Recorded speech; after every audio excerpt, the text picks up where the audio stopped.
Hello friends, and welcome to the Hanged Man in the Moon. If this is your first time here, welcome. Thank you for coming. I'm pleased to meet you. If you've been here before, thank you for returning. I'm truly honored. Friends, if you are a returning visitor, you know that this is my series in which I use tarot and oracle cards to dive into topics related to living the intentional life. And I have a beautiful spread already laid out. I do one spread a week, asking the question, how can we live our lives more intentionally in the coming week? And then I record this video. And before I get into the response to that question, let me ask you a question. Have there ever been times when you have been so excited about a plan or a new idea that you couldn't wait to tell anyone who was willing to listen to you? That energy was built up inside. You were just so excited you needed to get it out into the world somehow. Have you ever regretted having said anything after the fact? If you haven't, you're a lucky person. You're a blessed person. Many of us do. Many of us do find ourselves regretting having said anything for many reasons. Perhaps the person who was listening started asking questions about how are you going to do that? Where are you going to get the money? How is this going to unfold? And we weren't quite ready to answer those questions because this is just such a new thing and we just got so excited, and then we started feeling uncomfortable or insecure. Or perhaps the person listening was even more harsh and started criticizing that, saying, well, that can't really happen, or nobody's really done that before, or I know somebody who tried that and, it didn't work out so well. And so we start feeling cut down.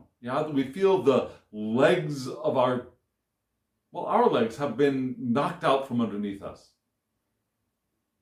Or perhaps it wasn't even such a harsh thing. Perhaps we told people and then time passed and more time passed and we realized that we needed more time, that the timing wasn't quite right for this exciting thing to come into the world or for us to experience this wonderful new thing.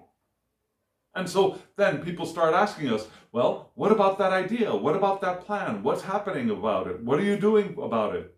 And we start feeling again uncomfortable or embarrassed or something. Have you ever had that experience? I think many of us have at one point in our lives or another. And so this week's Tarot and Oracle spread is asking us about that, is asking us about perhaps there are times when we want to, as they say, hold our cards closer to our chests. So friends, I've got this wonderful spread all laid out. Let me show you.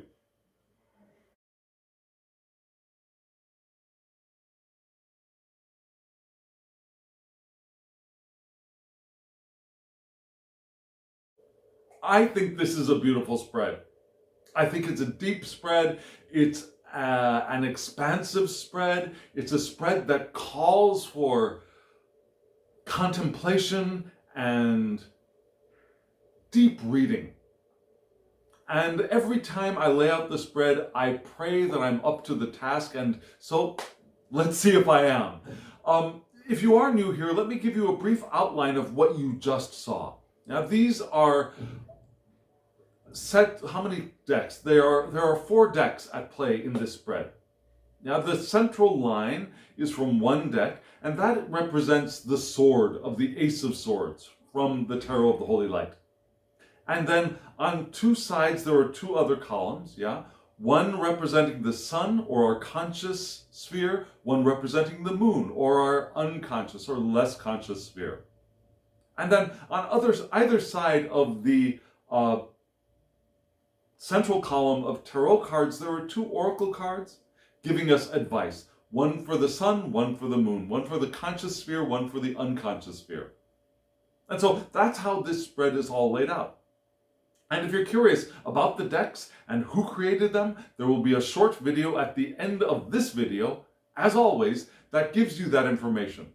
And also in the description box below, there will be links for you to go and check out and perhaps purchase one or all of these decks. Now remember, I do not get any financial remuneration if you use those links. They're just for your convenience. And I highly recommend looking at these decks. All of them are beautiful, and at the time of this video, they're still all available, so go get them. Now, we're going into the spread. We'll start from that central column of cards, which represents the sword piercing the clouds. That's our central answer to the question of how can we live life more intentionally this week. Let's take a look.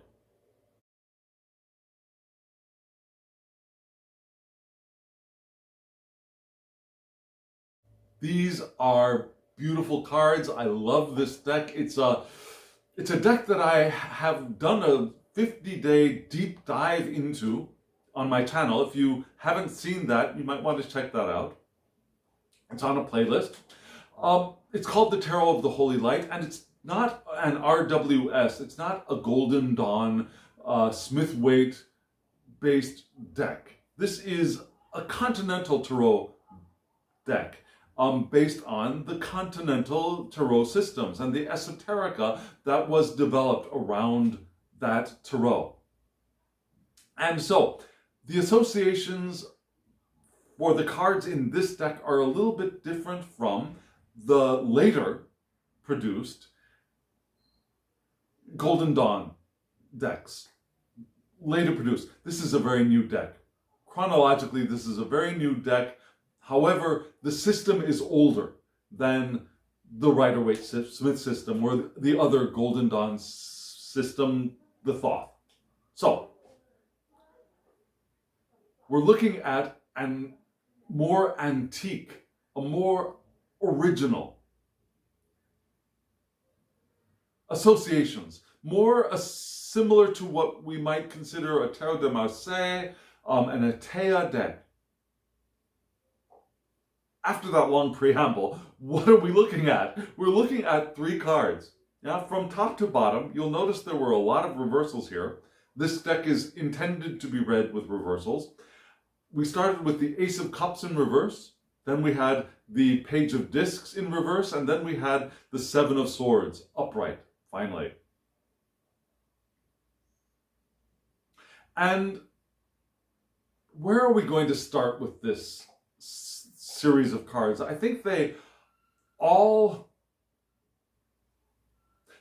bounce off of each other. They all resonate off of each other. And so this is one message that we could start at any point in and get to the same place, I believe. I'm going to go with starting at the bottom and reading up. No, I'm going to start. Okay, so I'm going to start at the center. Okay, I'm changing my mind. I originally had originally thought I would read from bottom to top, but now as I'm looking at it again, in this moment, I'm thinking, no, center first. So, bear with me as I shuffle my ideas around. So the Page of Discs. The Page of Discs is winter. Now the Page of Discs is also the servant of the Queen.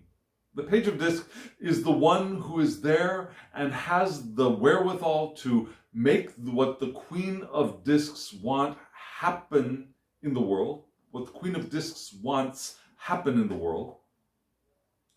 And the Page is also the one who is able to manage the people out there in the commons. The Queen is in the Queen's castle. The Page is out among the people and getting the messages out there and getting people organized and doing the stuff. In reverse, we've got the Page in a little bit of a bind, a little bit of difficulty. Because this Page is often not taken seriously. Which makes the Page feel a little bit rebellious and a little bit surly sometimes. Yeah? Have you ever felt that? Have you felt like there were times when you weren't taken quite seriously? This is where we get back to that idea of maybe oversharing. If we share too much, people might not really take us seriously. And when we don't feel taken seriously, when we don't feel like we are fully appreciated for the diverse, capable, worthy beings that we are, we start getting a little bit irritated and maybe rebellious and maybe a little bit surly. We might talk back a little bit. And I don't mean talking back in the sense of talking back to the teacher, but talking back to our friends, saying, you know what I mean? That kind of surly. We also might realize that we've had unreasonable expectations. Now, the page of discs might be unreasonably thinking that they can get all of the Queen's stuff done immediately.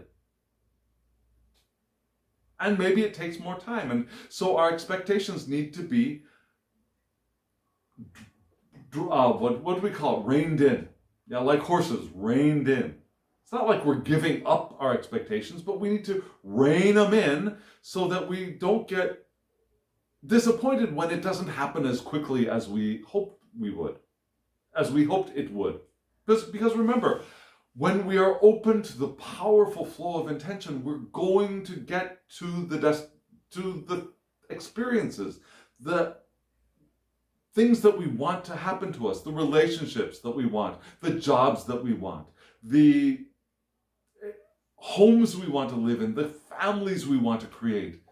We'll get there in time as we open to the powerful flow of intention, because that's the way the system works. We put it out there, it gets energetically created on our current of intention, and we open to the power of intention, and intention moves us in the direction of its manifestation. And law of attraction brings it into our lives, and we have the experience. But we sometimes get the idea that it can happen now. And sometimes it can happen now. But oftentimes we are not ready. We are not evolved enough for it to happen now. And then we start feeling like things aren't working. Something's going wrong. It should be here now. I should be experiencing it. And that's what we mean by unrealistic expectations. It's not that it's impossible. It's that we're not there yet. It's like you start on a long journey in your car. You're driving from, I'm going to use a United States example here. You're driving from California to New York City, and you drive a couple hours and you start saying, are we there yet? Are we there yet? Are we there yet? That's an unreasonable expectation. You're going to get there. If you keep going, you're going to get there. But the unreasonable expectation is that we're going to be there now, right? That can be the page of discs in reverse. So the page of discs in reverse needs to sometimes hide their intelligence too. Sometimes needs to keep what they know close to them. Because revealing everything that they know takes away what could be feeding other people. And okay, I don't want to say that exactly, because anything that we have planned for ourselves, any desire that we have for ourselves is ours. And if somebody else gets it before us, that thing was not ours in the first place. Ours is still out there on its way coming, as we evolve into the being who is ready to experience that. Again, relationship, job, vacation, whatever. So it's not that we're going to lose our chance. Our ship is going to go to somebody else. But still, if we reveal everything that we know, sometimes we lose our momentum, if that makes sense. Sometimes not. Sometimes sharing what we know builds our momentum, but not always. And that's when the page of discs in reverse manifests in our lives.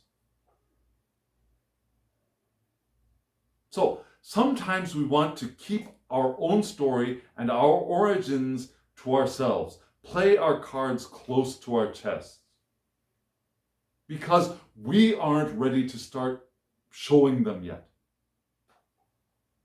And when it's time to play the card, then we play the card. It's not like we're hiding from other people. It's not like we're closing ourselves off. It's just that the card that we want, that we feel like we're itching to show to people, we're not ready. And if we're not ready, if the card is not ready to be played, showing it to other people is not going to be of benefit to us or to them. Their reaction, if it's negative, is not going to help them either. I mean, some of them might feel puffed up by, I know better than you do, but that's not really helping them. And sometimes we can show our hand to the right people and get help and ideas and feedback, and that's all wonderful. That's all part of it, but there are times when we want to hold our cards close to our chest until we're ready for that feedback, until we're ready for the reactions. Interesting that I keep emphasizing for everything. When we're ready for the reactions, when we're ready for the feedback. And so let's look at that card, that upright card below. The Seven of Swords. The Seven of Swords is Gemini ruled by Venus. Yeah, Gemini, the one with all these ideas, these crazy, wonderful, exciting ideas, and Venus and also things that we want to bring together. We've got polarities that can be brought together in Gemini. And Venus is the one of beauty and creativity. And so there's that beautiful creativity in that exciting spectrum of ideas that Gemini can have. So, and this card is also Mercury in Pisces.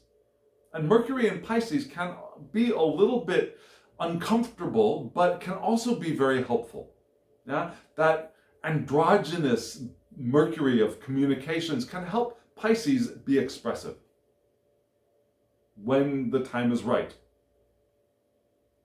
But the Seven of Swords, in this deck, what do we see? We see a fox with a chicken in their mouth, and another chicken, maybe a rooster, on their back, pecking at them angrily, but the fox keeps going with the chicken in the mouth.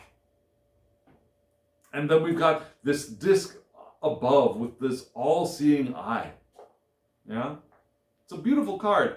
And we get that idea of the fox in the hen house, which can have a negative connotation. But there are times when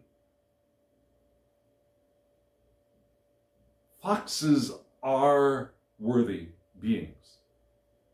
Foxes getting their food, they're not sinning, they're not doing the wrong thing. A fox who finds a way to get a chicken and feed themselves and their family is not doing the wrong thing.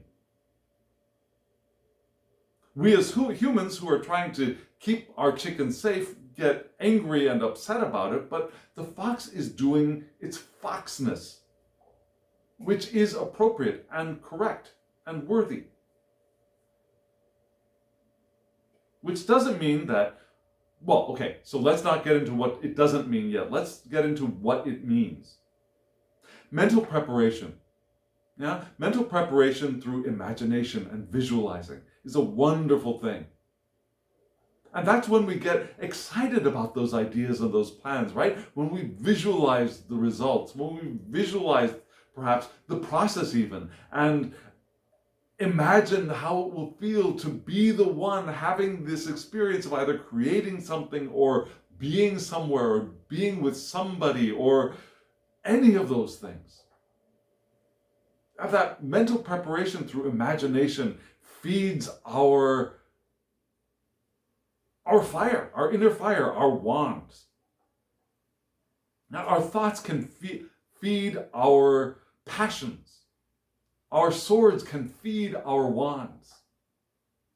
And so this card is that mental preparation, that imagination. Sevens can be imagination, right?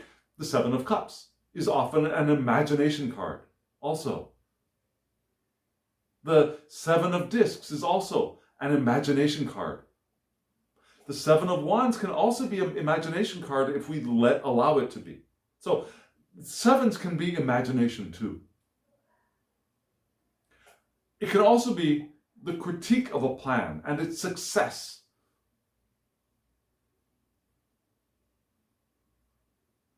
Whether or not it goes with, or whether or not it goes with the social norms, whether or not it goes with social expectations for the way things should be.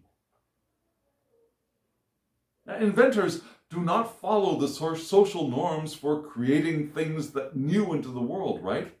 They create something new, and then socially we get used to it, and then it becomes a social norm. But the inventor is not one that follows social norms. Nothing new would be created that way. So the Seven of Swords is also the critique of a plan, and whether it is, rather than following the social norms, which social norms would say that this plan perhaps is not normal. It's weird, it's odd, it's bizarre.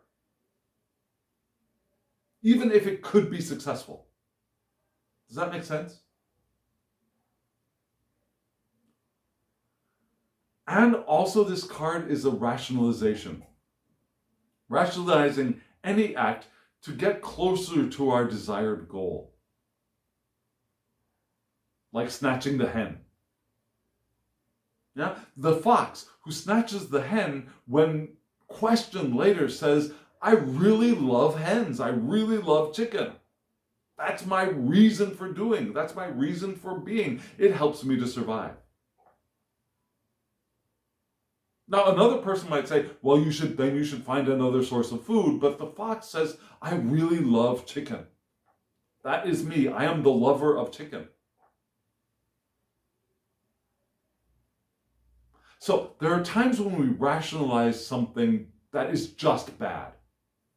Something that is detrimental to other people. For example, people who steal probably rationalize their stealing from other people.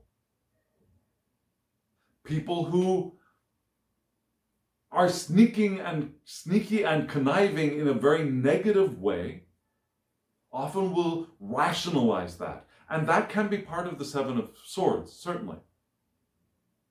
But there are times when we are not so much sneaky, but clever and quiet and stealthy in order to get ourselves closer to what we want to manifest in our lives. And that doesn't have to be a negative thing. We can do that in the most receptive way possible. Now, I'm receptive to a path that will bring me to what I have placed on my current of intention, and it might be different from the way other people get there. It might require my cunning and ability to dodge things to get there. And I'm not going to have to tell everybody about my next move because they might dissuade me or they might distract me. And so I'm going to stay silent and I'm going to dodge and weave and follow my path like water follows paths through rocks. Yeah, follow my path to the thing that I want. That can also be the Seven of Swords. That cunning to move in the direction that we want to go in. So, when we come into the Seven of Swords moment, experience, and internal environment, we want to check.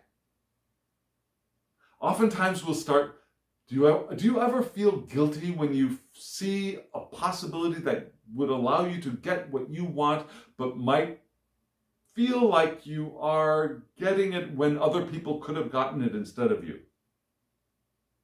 You see an opportunity to not steal, not connive and cut other people out, but you see an opportunity to get something that you want. You see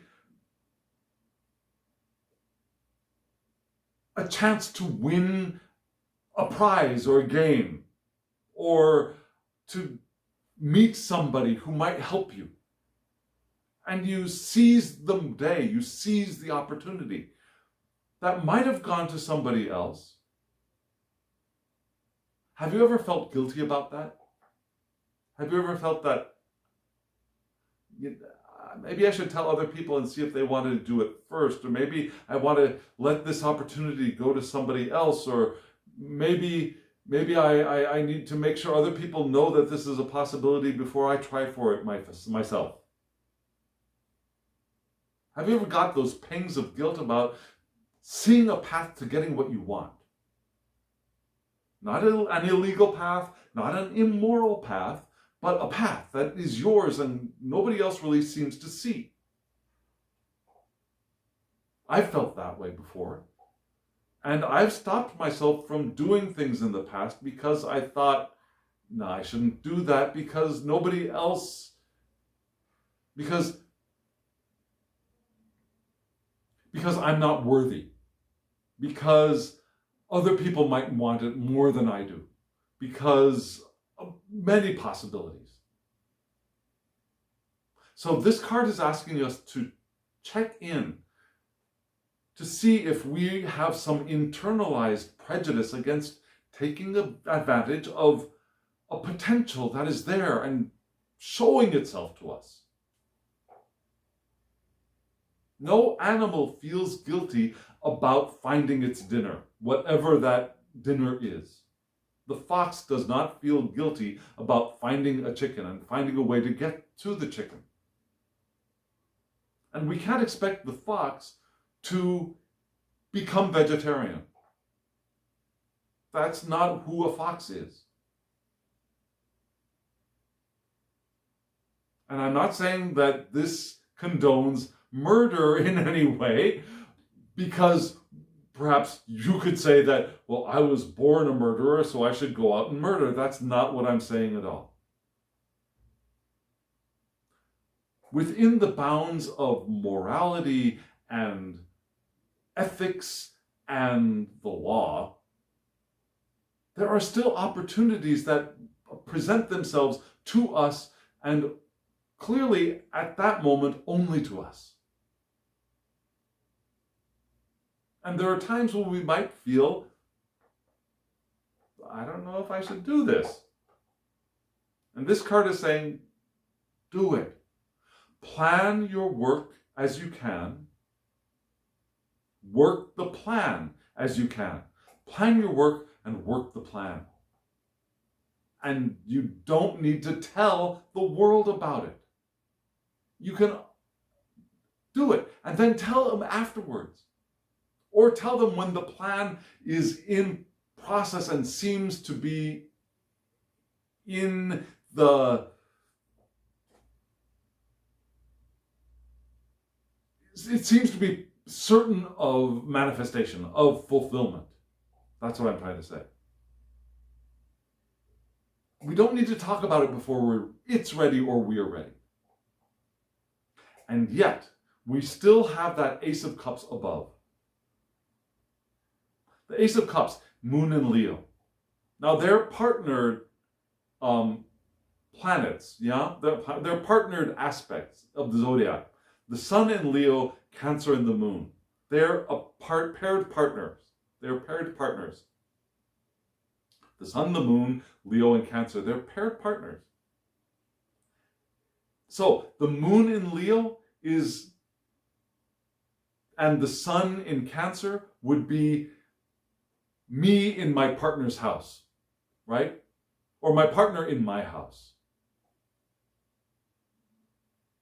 And when this card is upside down, when it's upright, it's about the moon in Cancer, perhaps, and that sense of love that is spiritual love that is blossoming and fulfilling itself within us.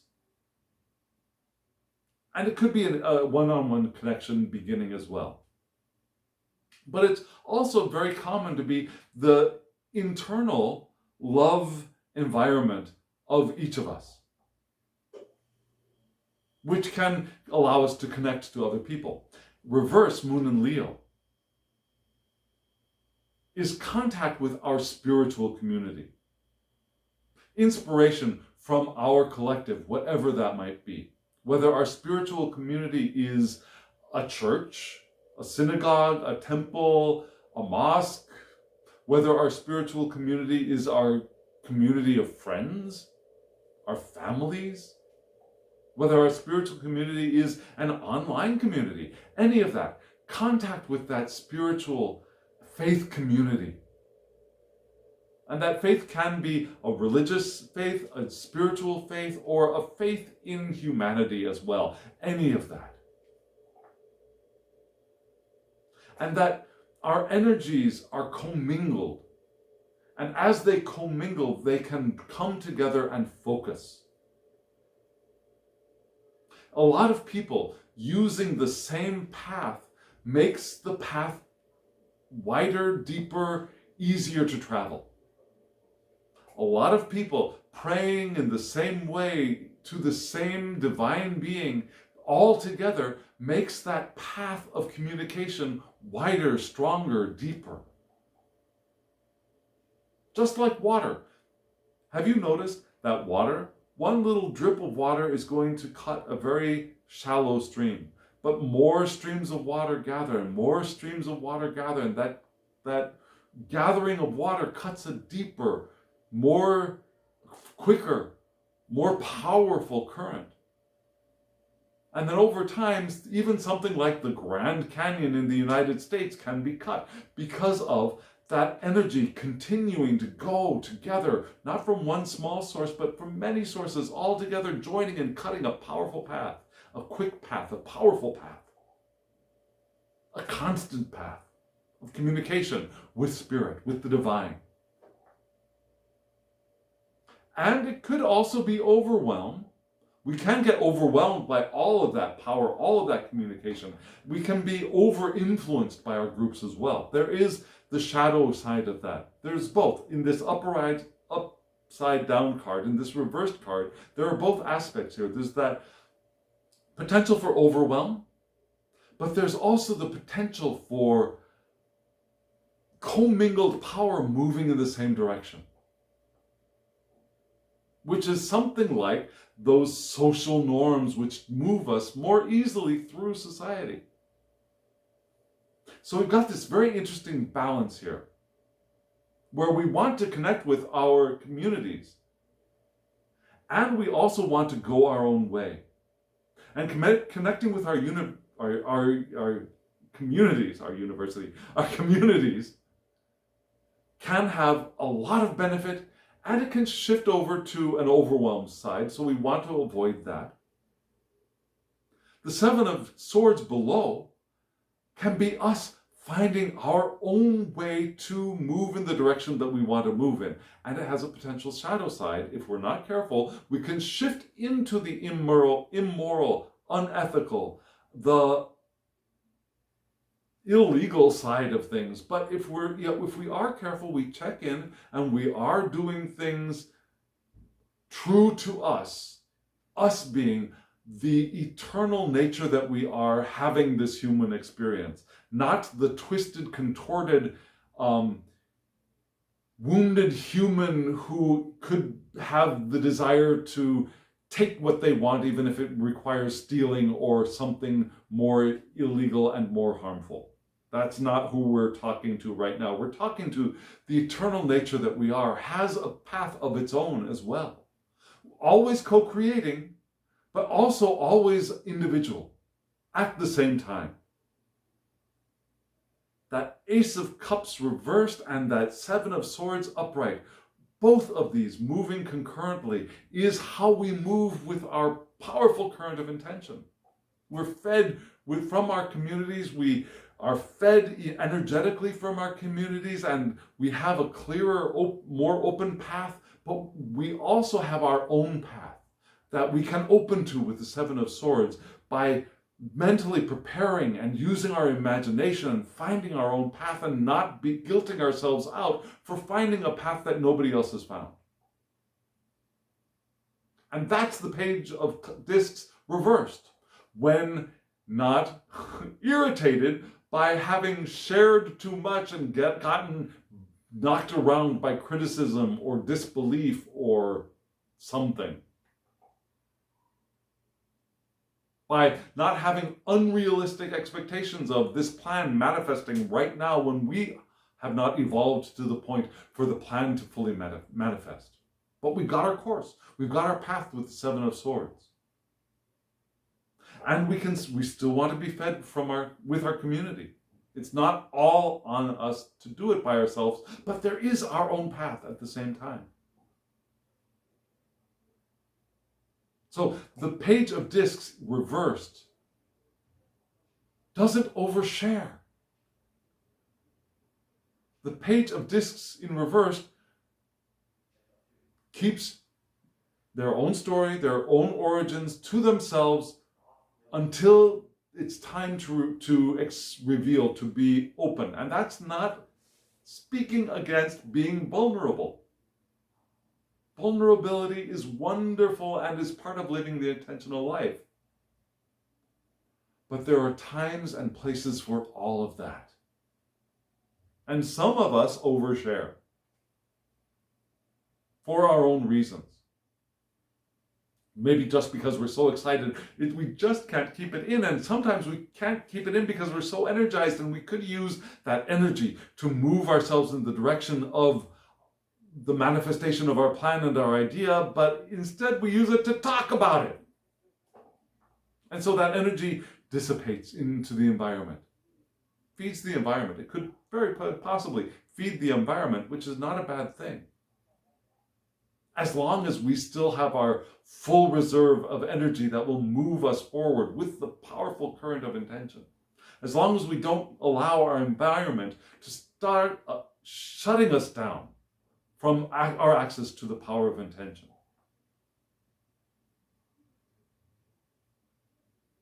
This is such a powerful reading, I think. We want to be open to the possibility of not oversharing. And that's not a matter of closing ourselves down either. It's being open and not gushing at the same time. Does that make sense? Again, I think this is a very important reading, especially for me. I hope this means something to you as well.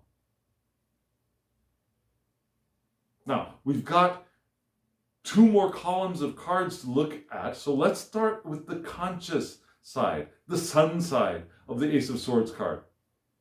Here they are.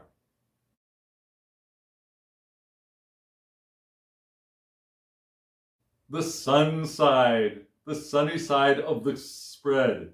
Here we have some very, very dark cards in the sunny side of the spread. We've also got a really dark card on the shadow side as well, on the moon side. But here on the sunny side, we start with, at the top, the 8 of Swords.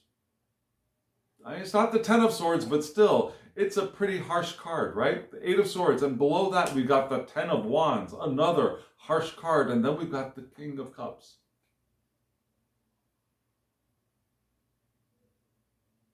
So, what I see here, now, we see both of the top and the center cards, the female figures, the female presenting figures to me. They are both covered.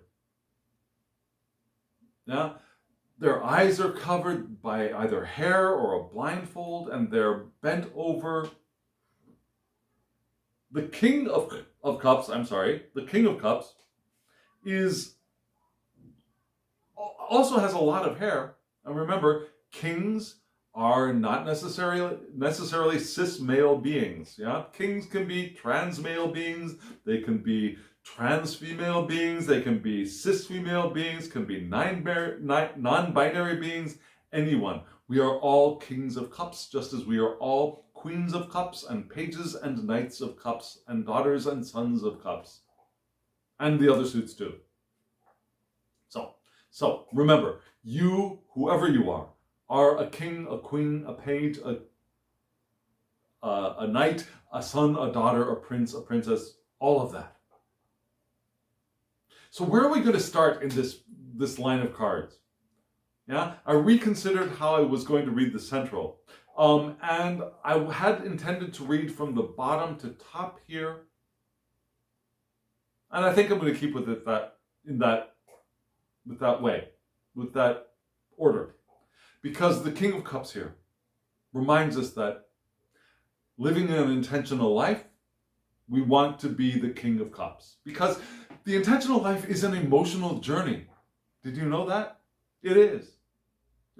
That's why I describe intention as a powerful current. It's like a river of water, and we are open to flowing with that current. And that's a King of Cups thing.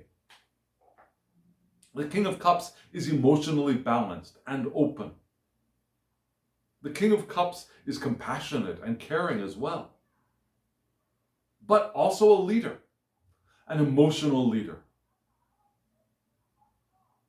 The King of Cups is also diplomatic.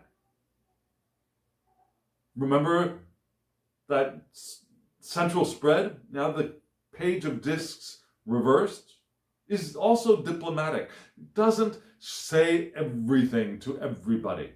Now that's a kind of diplomacy as well. Diplomatic, knowing when to speak, what to say, to whom.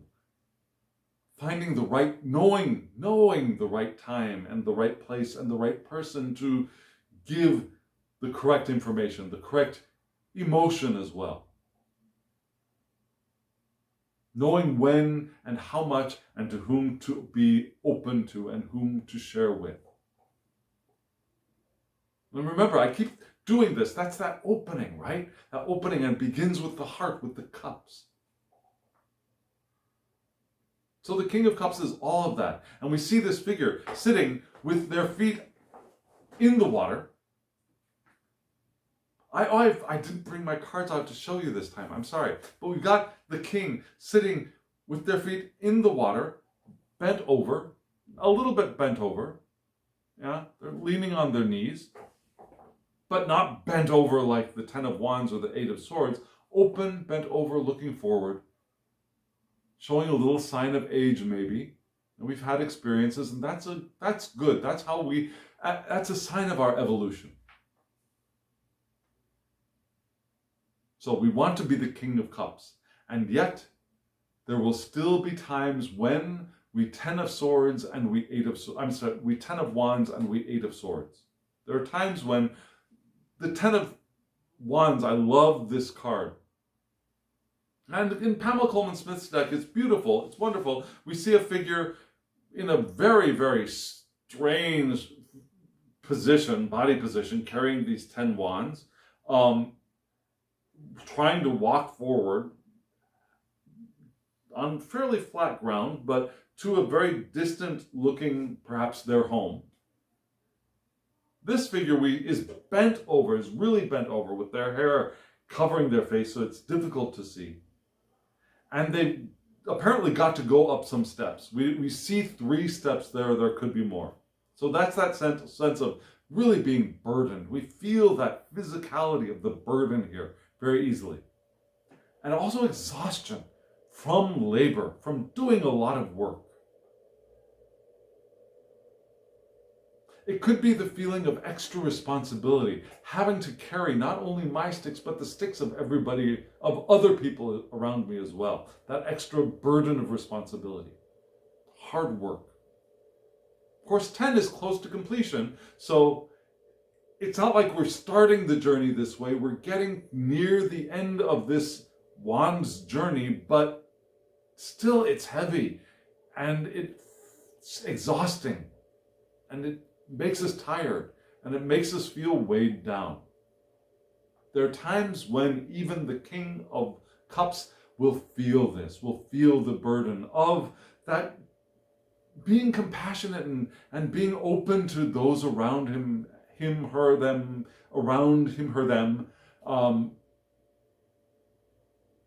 and being connected to all of those people. Have you ever felt tired by the amount of connection that you're having with other people, in addition to doing the things you want to do? I do. Of course, I'm a bit of an introvert. Believe it or not, I'm a bit of an introvert. I stay with people for a certain amount of time and I start getting tired. Other people, they spend a certain amount of time with other people and they get more and more energized. I start generally getting tired. So I fully understand this Ten of Wands feeling when I'm being my Ten of Cups and I'm open and I haven't given myself enough time to refresh. I can slide into Ten of Wands fairly easily. And still being open, it just means it's time to take a nap or something. Even Ten of Cups, even Kings of Cups take naps, I think. At least this one does. And also there are going to be Eight of Swords times. What do we see in this card? We see, now this card, frankly, is one of the few cards in this deck that I'm still not 100% on board with.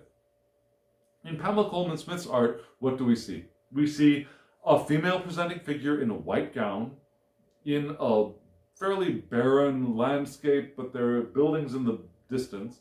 It looks like there's a stream running by them, so there's an emotional connection in this swords card, in her swords card. And the female figure is bound, blindfolded, and there are swords around her, apparently imprisoning her, but those swords could help her cut her bonds, and allow her to take her blindfold off and get out of there. There's a way out if the figure uses her brains a little bit, instead of allowing her thoughts to trap her. Them. In this card, what do we see? We see a figure seated, bound, well, blindfolded, definitely. But instead of being bound by ropes that could be cut easily, this person is bound by barbed wire around their legs, bleeding, which to me is a little bit over the top for an Eight of Swords card. This is leaning a little bit too far into the Ten of Swords for me. So, this is a very, very harsh Eight of Swords. But still, even the King of Cups will have times when he, she, they have Eight of Swords moments as well. Even the most mature person will have some negative thoughts. And depending on how often one has negative thoughts, a single negative thought can have more or less of an impact. If we're used to having negative thoughts, it might take more of them for us to feel this Eight of Swords feeling. If we're used to being calm and open and sailing on the powerful river of our intention, one negative thought could suddenly feel like an Eight of Swords moment, because we're not used to it anymore. Can you understand that? So even the King of Cups is going to have Eight of Swords moments. And that's okay. Why is that okay? Why is it okay for a King of Cups to have a negative thought and start feeling imprisoned or constrained, as the Eight of Swords person usually indicates? Because when we have that negative thought, when we have that negative thought that results in a negative feeling, then we can do something about it. It could be a realization of a negative thought that we've had here hiding in below that suddenly springs forth, and now we can do something about it. And we can become even more fully the King of Cups. Even the King of Cups evolves, right? Those negative thoughts, those feelings of constraints that we have are opportunities for us to put our attention somewhere else and then evolve, to grow, to expand. So there are times when perhaps we benefit from thanking the Eight of Swords moments. Just as we can be grateful for the 10 of Wands moments when we realize it's time for me to take a break, before I actually collapse completely and I can't get up anymore. Or maybe you can decide I can push to the end and then I will take a break. But then I take a break. I don't rush into the next thing, right? So even the Eight of Swords can be an evolutionary moment because there's a way out. A more difficult way out for this card than in Pamela Coleman Smith's deck, but there is a way out. So the Eight of Swords, because they're self-imprisoned restrictions most of the time. They're restrictions that either we have learned and we have made part of our psyche, or restrictions that we have created of our own accord because we've just had this sense of that we're perhaps not as capable as we want to be, or we haven't evolved as much. We've had unrealistic expectations. We haven't evolved. We haven't become, we haven't become the emperor of the world yet. So clearly, we're constrained and restricted. When the truth is, we haven't become the king of the world yet because we haven't evolved that much yet. We need more time, and we're moving in that direction. So there are times when we place ourselves in the position of being victims. We create victimhood for ourselves. And there are times when we are victims of crimes, of unethical or immoral behavior. We are sometimes victims, but that moment of victimhood is only necessary, not necessary. That's not the right word. We don't have to carry our victimhood past the moment of being a victim. We don't have to carry that victimhood into our futures with us. And many of us do, almost all of us do, to one extent or another. We carry the wounds that we've had from our childhoods and before, even, from our babyhoods, from our infancy. We carry those wounds with us into adulthood and farther, and we don't have to, but we do. So, being aware of those self-imposed restrictions, those constraints that we have put on ourselves, and that victimhood that we have created for ourselves, being able to recognize that is an opportunity for us to solve it, right? If we don't recognize it, we can't fix it. We can't move beyond it. We can't evolve beyond it. We can't heal. And the King of Cups is about healing inside and extending healing out into the community as well.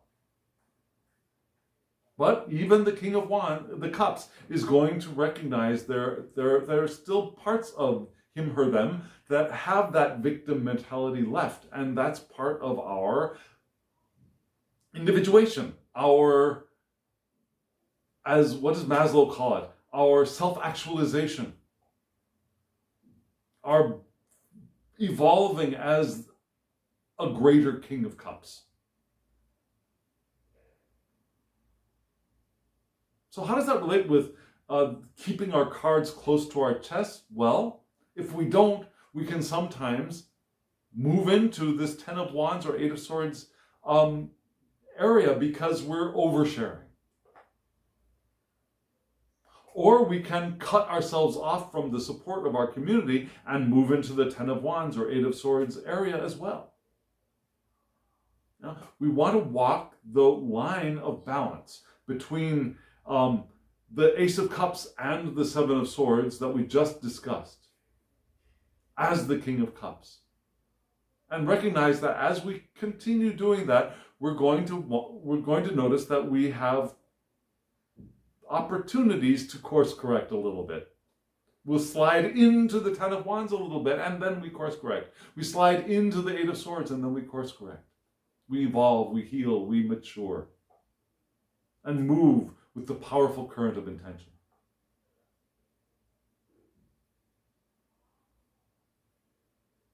Boy, I really need, this spread is talking directly to me. Absolutely talking directly to me. And again, I hope you're getting something out of it. As we move into the moon side of the spread, the right-hand side, the unconscious. Let's take a look at that column.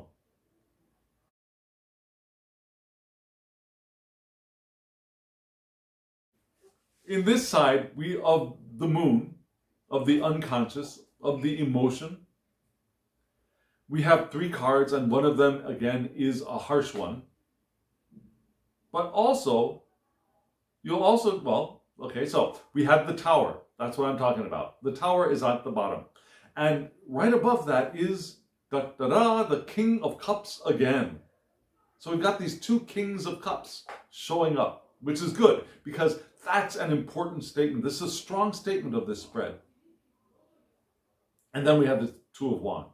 So this side clearly, I think, wants to move up from the bottom. So let's do that. Let's start with the Tower. Let's start with the difficult card. The Tower. And this is a little similar to a card by Pamela Coleman-Smith, right? We got the Tower. We got the lightning striking it. It's difficult to see if there are figures falling out of windows here, but we got the sense that the top tower is starting to collapse. Beautiful card. Very shadowy card, but beautiful as well. And the Tower, sudden change, upheavals. Yeah, chaos. Now the cracking apart of things, bricks flying everywhere. But it could also be reevaluation and awakening from our entrapment in our tower. A little bit similar to those 8 swords, right? Those 8 swords, we want them to crack open and crack apart so that we can be free. That could also be a bit of a Tower moment. Of course, there is the other side of that. There's the potential enlightenment side. Cracking open, the walls crumbling, our exposure of our inner light. Our spirit is exposed now. It's radiating into the universe. But there's also the other side of hubris, ego. Now the Tower itself is ego. It's our hubris. It's like the Tower of Babel, right? Where we, in biblical terms, the humans who all spoke the same language got together and said, we're going to build a tower up into heaven so that we can be as great as the divine, as God. And so that's hubris. And then God says, oh no you ain't, and then cracked open the Tower of Babel and let it crumble apart so that people would realize that people are people and the divine is the divine. So that hubris could crack open. And at the same time, all these languages came spilling out of our mouths and we got divided up, right? To prevent us from together joining to imagine that we are larger than we are. That page of discs reversed, unrealistic expectations. So it could be the catastrophe of that feeling of catastrophe as a result of those unrealistic expectations.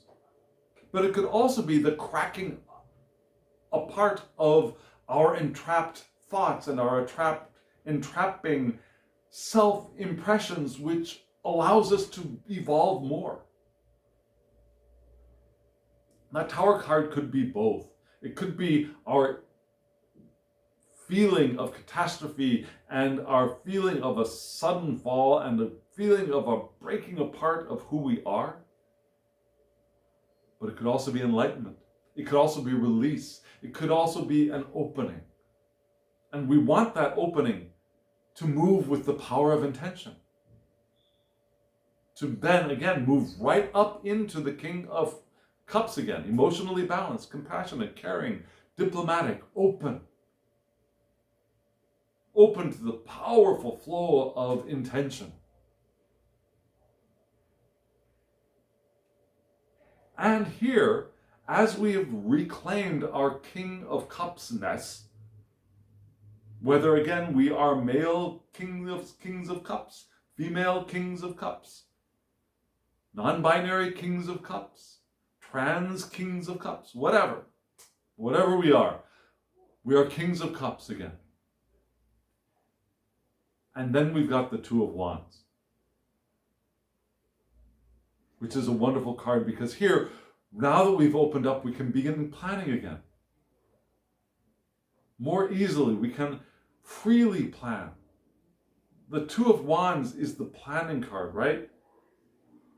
Pamela Coleman Smith's art, we see a figure standing on the top of maybe the roof of a castle, maybe, but maybe just a stone structure overlooking maybe a rampart or just a walkway overlooking the ocean, and there are two rods holding one rod. There's a globe in one hand.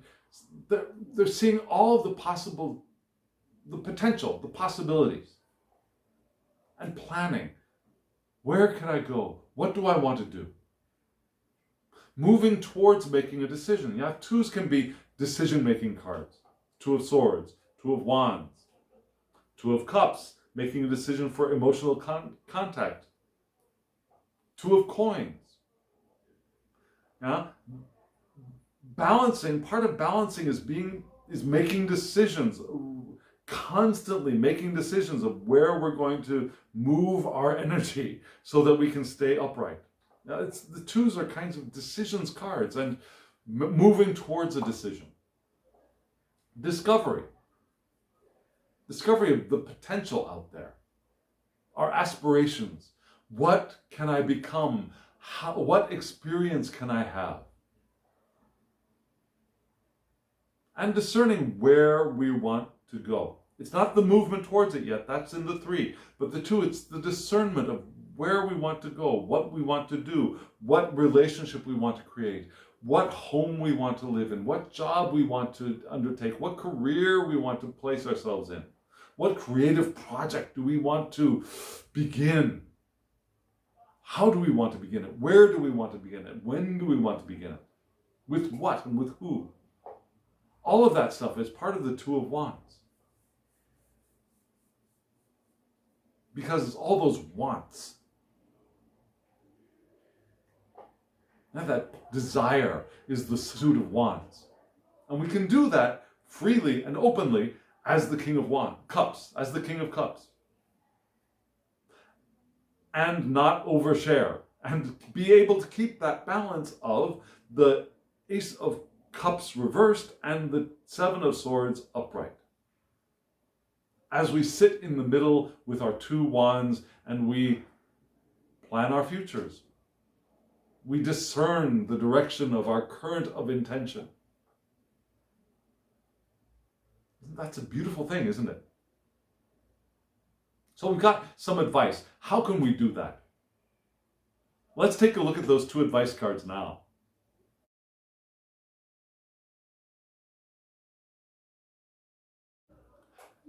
The two advice cards are wonderful. And I've been reviewing this spread as we go through it, but let me give you a quick, brief overview. What is it? We want to be the page of discs reversed, which is able to shut your mouth. Instead of just blabbing everything that we've got inside of us, we want to sometimes just shut your mouth. Yeah? And keep our cards close to our chests while we interact with our community and draw energy from and wisdom from our community. And we also do our own thing without telling everybody what our own thing is every moment of every day. And so we want to be the King of Cups. We want to give attention to evolving as the King of Cups and recognizing there are going to be times when we feel the burden of the Ten of Wands and the restraints and victimhood from our past of the Eight of Swords, and when we can recognize those moments and do what we need to do to maintain our emotional balance and open to the powerful current of intention. And then on the less conscious side, on the shadowier side, there will be times when we will feel like we are cracking open, and that cracking open can be is a good thing. If we weren't ready to crack open, we wouldn't crack open. Now we might not feel like we're ready, but if we're not ready to crack open, we won't crack open. We'll just sink into wherever we are. And sometimes that leads to clinical depression and asks for us to find treatment so that we can crack back open again. Cracking open is not, it's uncomfortable, it can be painful, but it's not a bad thing. That's how we evolve. And as we crack open, our inner King of Cups re-emerges again, and we start to plan again. So, what do? On the conscious side, we've got a card that was there in the same spot last week. Find balance with feedback, which is a total Ace of Cups, Seven of Cups, Seven of Swords thing, right? Find balance with feedback. Balance within our group with feedback, which is swords and cups together. Find balance with feedback. Be open to feedback. Now, where can that feedback come from? It can come from our groups, from our circle of friends, from our family, from the general broader community, whether it's intentionally directed towards us or something that we hear or we receive indirectly. That can all be feedback. You hear two other people talking about something and it comes into our ears or our eyes, and it makes us realize that, oh, that relates to me, and I could take that helps me course correct. That feedback can come from our own bodies, yeah? That 10 of Wands moment of feeling burdened and tired and exhausted and overworked. That's feedback from our own bodies. Inability to sleep, tension of the Eight of Swords, yeah, the physical tension, that's feedback. Also openness and relaxed. Feeling open and relaxed is also feedback, right? The feedback can be complimentary, can be keep on doing what you're doing because it's doing well. Or it could be more critical and suggestions to course correct or think again or do something differently. The feedback could actually come from the environment. It doesn't even have to be from us, our bodies, other bodies in the world, other humans, other furry friends as well. But it could also come from the environment, trees, water, seasons. Now we can get feedback from our environment as well, synchronicities. A flash of light of the sun reflecting off of a leaf that hits us just at the right moment can spur an idea. That's a kind of feedback. Now that's synchronous, those synchronicities are also kinds of feedback, and those can come from people, from within, and they can come from the environment as well. We see something printed on a sign somewhere. Now, of course, a person put that printing on that sign, but that's still in the environment, right? So we also want to make emotional adjustments as we become aware of where we are going and how open we are. As we become more aware of the feedback coming back to us, that karma. We act in the world and the world reacts. We act in the material universe and the material universe reacts. That's feedback. And so we make adjustments. This is good, we keep going in that direction. And then something makes us feel off balance, and so we course correct and we move a little bit more in this direction. We see a video and we think, okay, maybe I want to do this instead. Feedback, again, I want to emphasize this, can be appreciative, can feel good. Sometimes even critical feedback can feel good. It can happen if we're really open to it. But Feedback can be more complimentary. You're doing great. Keep on going. Keep on trucking. If it's honest and sincere, not just the empty compliments of, you're doing great. Keep on going as you head towards that cliff and you're about to fall off. You're doing great. Sometimes there are those empty compliments that people want to cheer us on, even though this isn't really the time for cheering. This is more the time of, okay, so you're a wonderful person. Let's take a break and think about this. And sometimes feedback can be actually critical and corrective as well. And all of that. We want to be aware of it and let it have an effect on us. It doesn't mean that just because somebody criticizes us means that their criticism is meaningful. We want to discern what that feedback is, if that feedback actually is meaningful to us or is not. Some criticism or a lot of criticism is meaningless, and we let it move away, let it move out. But some of it is meaningful, is helpful, is actually for our benefit. And we want to do the things that correct us and move us in the direction of evolution and in the direction of our powerful current of intention. And then on the right side, on the shadow side, what do we have? And this is interesting because I messed up when I first started preparing this spread for us. I pulled the card and I saw one of them is 16 and one of them is 49. The one on the right is number 49. Connect with nature, whatever the weather. And I looked at the book and I saw, oh, 16 and 19, they're both on the same page. I saw 49 and I thought 19. And so the first time I read this spread, I was like all tweaked out. It was all very, very weird. Anyways, I course corrected. I got the feedback. I got the feedback from my environment. And I course corrected and I've got the right information here in my head now. Yeah? Oracle cards, we always need to look at the book, I believe. Okay, that's me. You don't have to, you do you, boo. I want to look at the book as well. I want to see what's there, and I also then want to check in with the book. And then what does the book say? The book says, connect with nature, whatever the weather. That nature is nature. The weather is both internal and external. What does that mean?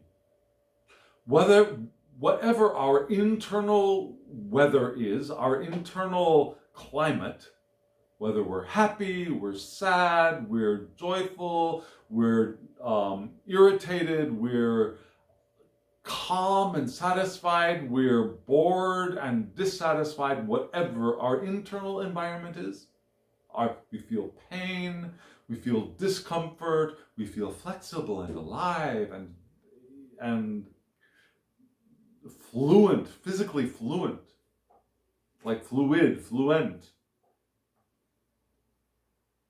Or also the external environment. Summer, winter, spring, fall, morning, evening, afternoon, middle of the night. We want to find ways to connect with nature. Now, I'm not telling you at 3 o'clock in the morning, in the middle of the night, in the middle of New York, to leave your apartment, and if you live in an apartment, and go outside and find a tree. That's not what I'm saying. Don't put yourself in danger to connect with nature at any season or at any whatever the weather.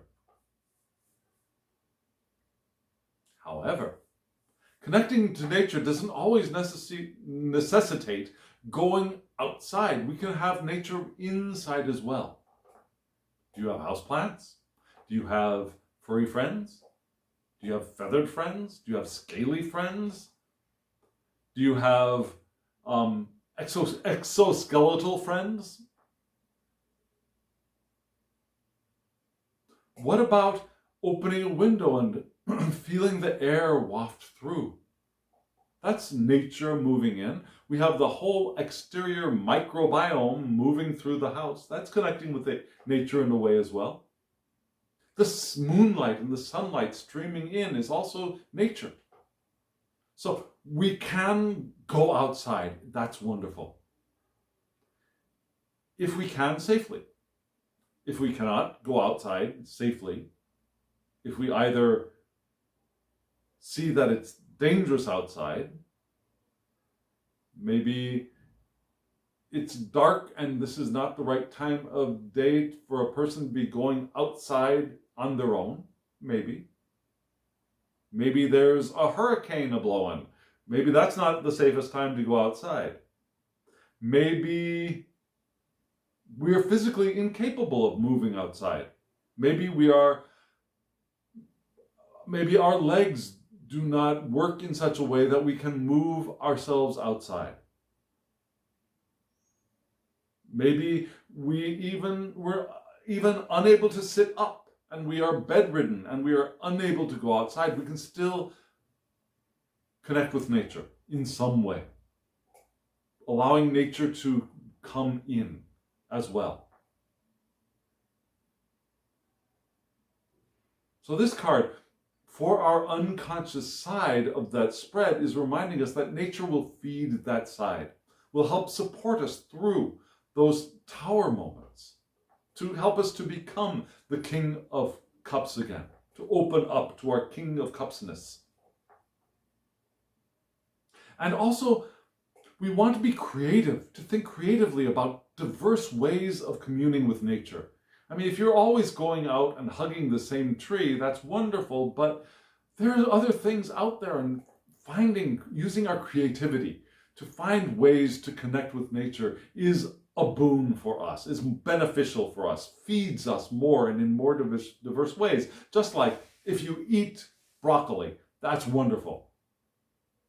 But if you only eat broccoli, that's not so good. Now we want diversity in our nutrition. Even if you're a vegetarian, you're not an omnivore, you're a vegetarian, there's a whole kingdom of vegetation out there that we want to have diverse intake from.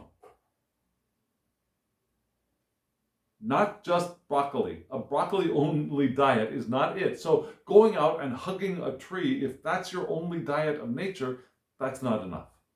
We want to find diversity and expand our diversity in our contact and communion with nature. So, and we also want to open ourselves to diverse ways of receiving communication from nature. Just like on that find balance with feedback side, that conscious side of conscious feedback, conscious recognition of synchronicities, we also get conscious, unconscious, energetic, informational, symbolic nutrition as we connect with nature in diverse ways, as we receive communication from nature. The song of a bird, the way the clouds look in the sky, the scent of a tree or a flower, the texture of the sand on a hot day, and then the sand on a cold day, on the damp sand, the dry sand. All of that diversity feeds our unconscious. The archetypes and the symbolism of those archetypes are fed by receiving communion from nature, which helps us move through our diverse tower moments. It's not just a one and done tower moment in our lives. The tower is, if we are lucky, believe it or not, if we are lucky, is a card or an event or is an experience that will repeat in diverse ways throughout our lives. And we want the tower to reveal itself to us in diverse ways throughout our lives. We want that because that is the power of living an intentional life. That's not only the Tower card, but that opening, revealing, cracking open, the chicken coming out of the egg, is our evolution. And we want that. If you ever found yourself saying, I know it all now, I don't need to learn anything else, I've got it, now I'm just going to live my life, you're getting ready for the physical death of your body. Have you ever heard somebody else in your family or on TV say, I don't need to learn that, I know everything I need to know. I knew everything I needed to know when I was in kindergarten, for God's sakes. Clearly not true, clearly hyperbole and exaggeration, but you know people who are like that, right? Either personally or you've seen them either on TV or in the movies or somewhere. You've seen that. And that's a preparation for physical death. That's stagnation. Now, there's no true death. The physical body disintegrates and becomes other things, and the eternal nature that we are is always there. And then we leave the body. Maybe we find another body to start co-creating with, around. So there's no real death. However, our death, that's the stagnation, is movement towards what we consider to be death. And we don't want to do that too early in our lives. There is a time for preparation for the end of this co-creation of these bodies that we are in right now. There's an appropriate time for that. Kindergarten, hopefully, is not the right time for that. My personal dream is, this is something I got from Abraham Hicks. Wonderful teachers that I love and adored since I first saw them around 2009, but they started in 1986. And so what they said is, happy, happy, happy, dead. That's how I want to live my life, as closely to that as possible. Happy, happy, happy, then gone. That would just be wonderful. And I think that's part of living an intentional life. Personally, that's what I hope for my life. And that's what I hope for your lives, as much as possible. And that happy, happy, happy doesn't have to be in an Olympic athlete's body, if you know what I mean. It could be in the body that you are inhabiting at this moment, at this time, as you move through what we understand to be time and space. When the actual reality is that this timeness and spaceness is within the non-physical everythingness of the non-physical. However, we see time and space, and we perceive ourselves moving through this time and spaceness. And so as we move through that, as we experience our emotion through that, however we are moving through that, we can experience happy, happy, happy, dead, I believe. Knowing again that dead is not actually dead, it's just leaving this physical form and moving on to something else, a different experience. Does that make sense? So again, what is the advice? Get feedback from diverse sources. Connect with nature diverse ways. That will feed us both in our unconscious and our conscious minds. This is such a beautiful spread. This really is a beautiful spread, and it almost makes me want to cry. I mean, I feel that tears welling up in your eyes feeling looking at this and talking about it with you and sharing this with you. Because again, I believe that this is really speaking to me as well. And I hope it's speaking to you. Now, in just a moment, there will be a short clip of all these decks so you can check those out. But before we move into that, I just want to remind you to hit the like button if you're still here. That helps the channel a lot. Subscribe if you haven't subscribed, and hit the alarm bell so you get notifications of when I upload videos. Make sure that you receive the notifications, that your devices can receive those notifications. And comment below. I would really love to hear from you. Has this meant something to you? Has this resonated with you, as we say?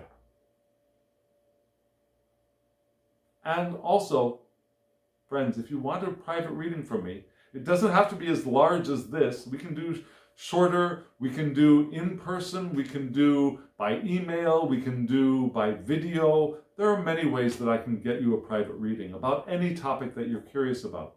So if you're interested in that, my email address is below. Shoot me an email and we'll work it out for you.